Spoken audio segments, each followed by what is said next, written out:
Hey guys, welcome back to my YouTube channel. तो thumbnail को देखकर आप लोगों को अंदाजा हो चुका होगा कि इस वीडियो का मेन टॉपिक क्या है। तो चलिए बिना टाइम जाए के बढ़ते हैं वीडियो की तरफ। तो आज की वीडियो में लिटिल फेयर डॉक्टर के बारे में बात करने वाला हूँ कि लिटिल फेयर डॉक्टर कौन है, इसकी माँ कौन है और साथ में लिटिल फेयर डॉक्टर का बैटल थ्रू देन में लास्ट लेवल क्या होगा। तो चलिए स्टार्ट करते हैं। तो जब लिटिल फेयर डॉक्टर 3 साल की थी, वो अपने माँ के साथ एक विलेज में आई जहाँ पर गाँव वालों ने उनको वेलकम किया, क्योंकि लिटिल फेयर डॉक्टर की जो माँ थी वो मेडिसिनल हर्ब्स वगैरह चीजों को कलेक्ट करने में काफी महारत रखती थी। और एक दिन कुछ यूं हुआ कि लिटिल फेयर डॉक्टर ने एक बहुत ही खूबसूरत फ्लावर को डिस्कवर किया जिसका नाम है मनी फ्लावर। और लिटिल फेयर डॉक्टर बिना सोचे समझे इसको निगल गई। और ये जो फ्लावर था ये एक्सट्रीमली पॉइजनस था, लेकिन इसने लिटिल फेयर डॉक्टर को जान से नहीं मार डाला। जब लिटिल फेयर डॉक्टर ने वो फूल खाया तो उसके बॉडी में पॉइजन चला गया और इसी पॉइजन की वजह से सारे गाँव वाले मर गए और साथ में लिटिल फेयर डॉक्टर की माँ भी चल बसी। इसके बाद जॉन और लिटिल फेयर डॉक्टर किंशान टाउन में एक दूसरे से मिलते हैं, जहाँ से इन दोनों की रिलेशनशिप स्टार्ट होती है। और जब John Wolf head mercenary company को खत्म करता है तो एक खूबसूरत वैली में लिटिल फेयर डॉक्टर के साथ जाता है और वहाँ एक दिन जॉन कुछ मेडिसिनल हर्ब लेने के लिए बाहर जाता है। और जब जॉन लौट आता है तो लिटिल फेयर डॉक्टर जॉन के लिए एक लेटर छोड़ चुकी होती है और जॉन को पता चल चुका होता है कि लिटिल फेयर डॉक्टर अपनी वुल्फ पॉइजन बॉडी की वजह से जॉन को छोड़कर चली गई है। तो जॉन बहुत ही खपा हो जाता है और खुद से प्रॉमिस करता है कि जो भी है मैं तुम्हारी बॉडी को ठीक करके रहूंगा।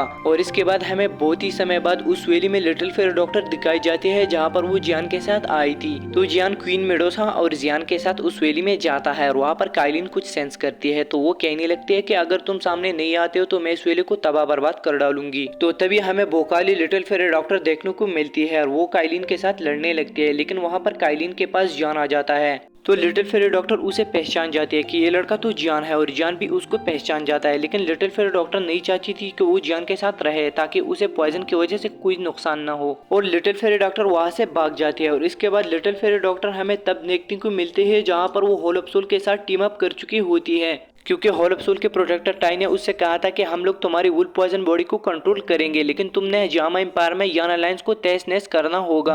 और उस वक्त में लिटिल फेयर डॉक्टर च्यून एम्पायर की पॉइजन गेट की लीडर होती है और लिटिल फेयर डॉक्टर यान लुटियान और मुलान वैली की 3 एल्डर के साथ जामा एम्पायर आती है। और उस वक्त में वहाँ पर क्वीन मेडोसा, आइस एम्पर हाइबोडोंग, सैंड एम्पर जाजिंगटियान और वगैरह यान अलायंस को प्रोटेक्ट कर रहे थे। लेकिन आइस एम्पर और सैंड एम्पर अभी के लिए काफी सीरियसली इंजर्ड हो चुके थे और जो जियान होता है वो कल्टिवेशन के लिए चला गया था। तो काइलिन यान लुथियान और मुलान वैली के एल्डर से फाइट करना स्टार्ट कर देती है, लेकिन वो भी इंजर्ड हो जाती है और वो उन्हें पकड़ लेते हैं। मगर तभी वहाँ पर जॉन आ जाता है और उन सबका खूब टुकाई करता है। और एक बार फिर से लिटिल फेयर डॉक्टर और जॉन आमने सामने हो जाते हैं। तो लिटिल फेयर डॉक्टर फिर से भागना चाहती थी और वो अपना वुल्फ पॉइजन बॉडी एक्टिवेट कर देती है।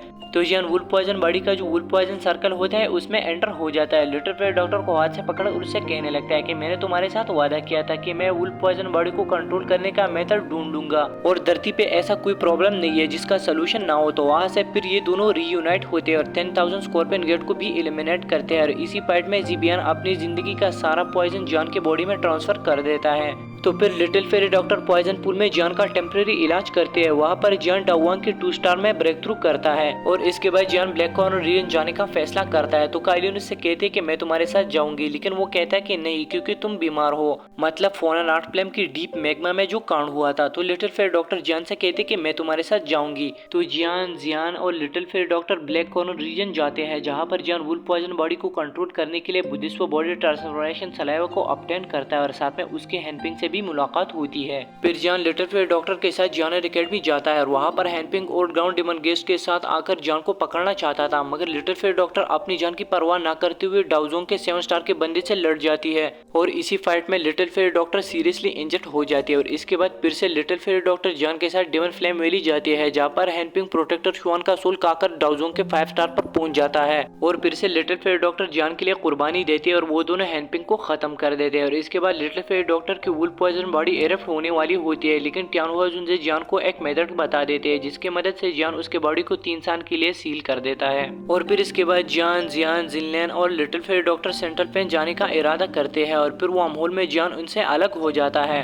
इन्हीं दिनों में प्रिलीजन में लिटिल फेयर डॉक्टर आइसरो वैली से टक्कर लेते हैं क्योंकि आइसरो वैली वाले लिटिल फेयर डॉक्टर को पकड़ना चाहते थे। आइसरो वैली लिटिल फेयर डॉक्टर को चेस करने लगती है। तो ये खबर हमारे महाहंटर की एम्परर जॉन को पता चलती है और वो जिनलैन के साथ फोनगाथ स्ट्रीम आता है और जियान आइसरे वैली की 14 तबक रोशन कर देता है। लिटिल फेयर डॉक्टर की वुल पॉइजन बॉडी को कंट्रोल करने के लिए जियान rank 7 scorpion dragon magical beast को भी मार डालता है और उसका मॉन्स्टर कोर ले लेता है और जियान लिटिल फेयर डॉक्टर की वुल पॉइजन बॉडी को कंट्रोल कर देता है। इस वजह से लिटिल फेयर डॉक्टर डाउजन पर पहुंच जाती है। और हाँ guys, battle through the end में जो लिटिल फेयर डॉक्टर का फाइनल कैटिवेशन लेवल है वो डाउशेंग है। और गाइस, आपसे एक छोटी सी रिक्वेस्ट है, अगर आप नॉवल एपिसोड वीडियोस देखते हैं तो प्लीज मेरे चैनल को सब्सक्राइब कीजिए, क्योंकि मैं इस तरह की वीडियोस बनाता रहता हूँ। तो गाइस, अब हम मिलते हैं नेक्स्ट वाली वीडियो में, तब तक आप अपना बहुत बहुत ख्याल रखें। Thank you so much, love you all.